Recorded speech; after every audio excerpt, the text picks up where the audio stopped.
शाहूवाडी तालुक्यातील शिरगावच्या माजी सरपंच सुरेखा न्यारे यांच्या हत्येप्रकरणी एका संशयिताला अटक करण्यात आली आहे. न्यारे यांच्या मुलासह नातेवाईकांनी संशयिताच्या संपूर्ण कुटुंबानेच कट रचून सुरेखा यांची हत्या केल्याचा गंभीर आरोप केलाय. त्यांनी पोलीस अधीक्षकांकडे खुनाच्या निष्पक्ष तपासणीची मागणी केली आहे. शाहूवाडी तालुक्यातील शिरगावच्या माजी सरपंच सुरेखा शिवाजी न्यारे यांचा गळा आवळून खून केल्याप्रकरणी शाहूवाडी पोलिसांनी त्यांचा प्रियकर संशयित प्रकाश उर्फ बाबू आनंदा पाटील याला अटक केली आहे. सुरेखा यांचा मुलगा साहिल न्यारे आणि नातेवाईकांनी आज पोलीस अधीक्षक निलोत्पल यांची भेट घेतली.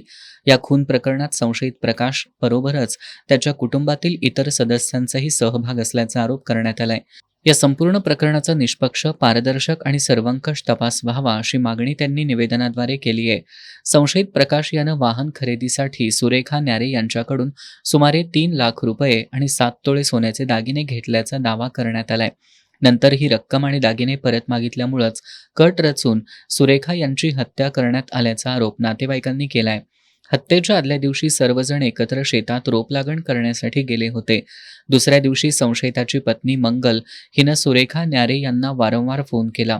त्यानंतर घरात जाऊन तिनं सुरेखा हिला लेंडुरी इथल्या शेतात नेलं. त्यानंतर शेतातील झोपडीत सुरेखा यांची हत्या करण्यात आली. सकाळी 11:30 वाजता खून करण्यात आला. त्यानंतर सायंकाळी मृतदेह घेऊन जात असलेल्या 4चाकी वाहनाचं CCTV चित्रण झाल्याचं नातेवाईकांनी सांगितलंय. या प्रकरणात संशयिताची पत्नी मंगल हिलाही आरोपी करण्याची मागणी मयत सुरेखा यांच्या नातेवाईकांनी केली आहे. मयत सरपंच सुरेखा न्यारे जे आहेत त्यांचा मी नातलग आहे. हे त्यांचे मुलगे आहेत. आम्ही SP ऑफिसला आता निवेदन देण्यासाठी आलेलो आहोत, कारण की जे आम्ही फिर्याद देण्याची प्रयत्न करतोय शाहूवाडी पोलीस स्टेशनला, की हा जो मर्डर झालेला आहे हा हेतुपूर्वक दागिने आणि पैशाच्या उद्देशाने झालेला आहे आणि समाजामध्ये आमच्या मयत सुरेखा न्यारे यांना बदनाम केलं जातं की प्रेमप्रसंग किंवा बाकीच्या गोष्टीतून त्यांना हे मर्डर झालं आहे. पण असं काही नाही आहे. मर्डर होण्याचं कारण सर्वस्वी पैसे आणि दागिने आहेत आणि त्यांनी जर भाच्याला त्याच्या आणि त्याच्या बायकोला म्हणजे मयत प्रकाशांच्या बायकोला जर हे उघड करायचा होता तर यांनी पहिलाच करायला पाहिजे होतं ना. मुंबईला कशासाठी नेलं? हा असे खूप सारे प्रश्न उद्भवत आहेत, जेणेकरून ती मंगल प्रकाश पाटील जी आहे आरोपीची बायको, ही मुख्य आरोपी आहे आणि ती आज बाहेर फिरते. ते जर असं आम्हाला खटकलं, कारण की प्रकाश पाटलांच्या बरोबर पूर्ण हा खून करण्यामध्ये सहभाग हा मंगलांचा असल्या कारणात त्यांना आणि प्रकाशला आणि त्यांच्या कुटुंबाला फाशी शिक्षा व्हावी अशी आम्ही संपूर्ण गावकऱ्यांनी आणि नातलग व्यक्तींनी आम्ही विनंती केलेली आहे आणि याचा पूर्ण तपास व्हावा आणि आता सध्या मंगल यांना जी आरोपीची बायको आहे त्यांना अटक व्हावी यासाठी आम्ही संशयित प्रकाश, त्याची पत्नी मंगल आणि भाचा संदेश मोरे यांचाही या कटात सहभाग असल्याचा आरोप नातेवाईकांनी केलाय. पुरावे लपवण्यासाठी आणि पोलिसांची दिशाभूल करण्यासाठी भिवंडी इथल्या नारपोली पोलीस ठाण्यात खोटी फिर्याद दाखल करण्यात आल्याचा दावा त्यांनी केलाय. जे आरोपी प्रकाश पाटील आहेत त्यांच्या झोपडीमध्ये हा खून झालेला आहे. हा खून करत असताना मंगल यांनी मयत सुरेखा यांना घरात बोलवून घेऊन गेले. आता ते सगळे साक्षीदार आहेत त्याला, की आपण यांना जाताना बघितलं. ती घेऊन गेली झोपड्यामध्ये, ती घेऊन गेली मंगल आणि या दोघांनी मर्डर करत असताना त्यांचा मोठा मुलगा, छोटा मुलगा हे तिथंच होते, त्यात इन्व्हॉल्व होते आणि त्यांनी हा मर्डर करून पूर्ण विल्हेवाट लावली आणि नंतर मंगल एकटीच घरी आली.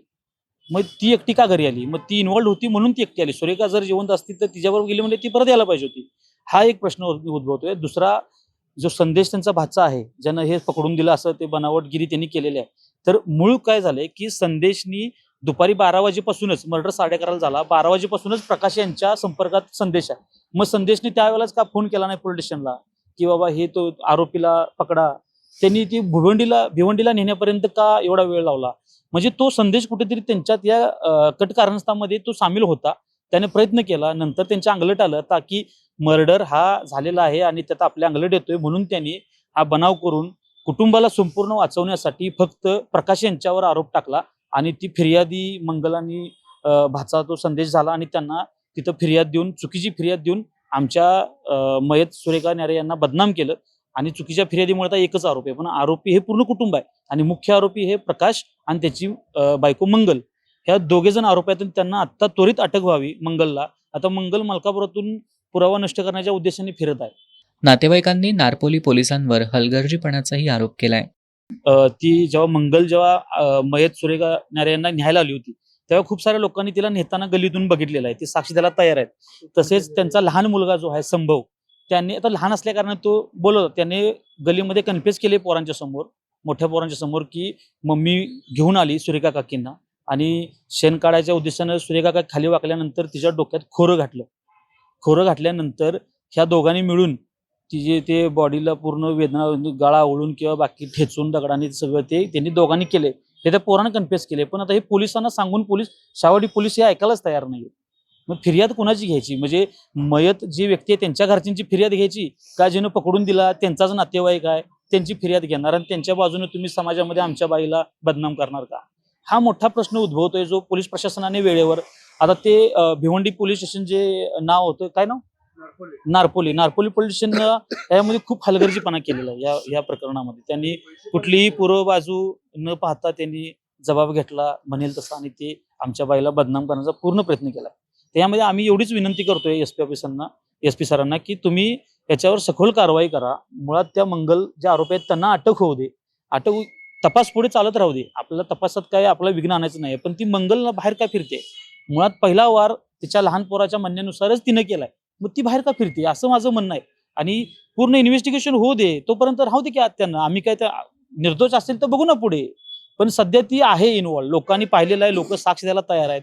पण पोलीस प्रशासन थोडंसं तिथं दिरंगाई करते असं आम्हाला निदर्शनास आल्या कारणानं आम्ही एसपी सरांना निवेदन द्यायला आलो. Call detail record, mobile location, CCTV footage, forensic अहवाल आणि इतर डिजिटल पुराव्यांच्या आधारे तपास करण्याची मागणी साहिल न्यारे आणि त्याच्या नातेवाईकांनी पोलीस अधीक्षक निलोत्पल यांच्याकडे केली आहे.